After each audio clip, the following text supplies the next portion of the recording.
Rydym yn falch ond rygbi.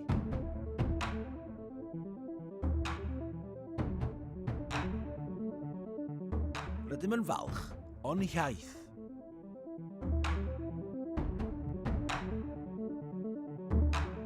Rydym yn falch o'n mynyddoedd.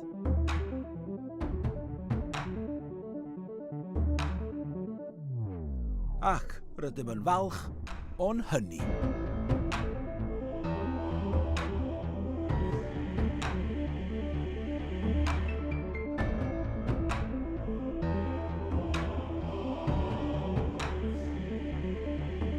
Ymunwch â Ynni Cymunedol Cymru heddiw a chefnogwch gymunedau Cymru i weithredu yn erbyn newid yn yr hinsawdd.